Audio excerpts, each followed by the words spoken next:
बोल ना, काय झालं? तुझं काही काम होतं का? तू नाही, काय नाही, सांग ना, काय झालं? प्रिया, मला खूप भीती वाटते अगं. एवढं सगळं झालं अचानक. आता तुझ्या घाबरण्याने प्रॉब्लेम सॉल्व्ह होणार आहेत का? पण मला असं वाटतंय की म्हणजे मला असं वाटत होतं की मंजिरी, सत्यजित या सगळ्यातून सुखरूप बाहेर पडणार आहे, मला माहिती आहे. पण मला काय वाटतं प्रिया, आपण त्यांना फोन करून हे सगळं सांगायला हवं नाही का? कशाला? तो तिथे बसून काय करणार आहे? अगं, आता एवढं सगळं घडलंय म्हटल्यावर त्यांना कळायला नको का? काही गरज नाहीये. नाही, तसं नाही, पण त्यांच्या मनाची तयारी होईल म्हणून म्हटलं मी. मनाची तयारी?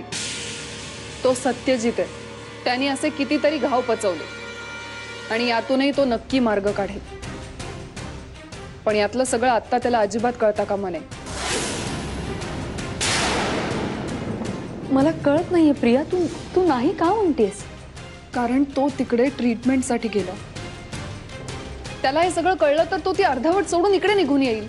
नाही नाही, असं नाही होणार. म्हणजे आपण त्यांच्याशी बोललो ना तर ऐकतील ना ते. पण तू का उगीच स्वतःच्या पायावर कुऱ्हाड मारून घेतेस? म्हणजे आधीच तुझ्यामुळे काय कमी मनस्ताप झालाय का? आता परत तू हे सांगायला फोन केल्यावर त्याला आणखी त्रास होणार. कशाला? का त्याच्या ट्रीटमेंट मध्ये अडथळा आणतेस? मी प्रिया, मी त्यांच्या ट्रीटमेंट मध्ये अडथळा कसा आणीन? उलट मलाही वाटतं त्यांनी पूर्वीसारखं स्वतःच्या पायावर उभं राहावं. आणि मी तू गैरसमज करून घेतेस. मुळात मुद्दा तो नाहीच आहे मंजिरी. हे बघ प्रिया, तू जर त्यांना सांगणार नसशील तर मी स्वतः त्यांना फोन करून सांगते सगळं.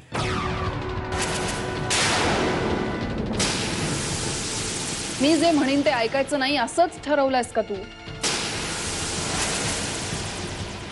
मग ठीक आहे ना, तुला जे वाटेल ते तू कर, पण त्याचे जे परिणाम होतील त्यांना मात्र सामोरं जायला तयार राहा. पण प्रिया,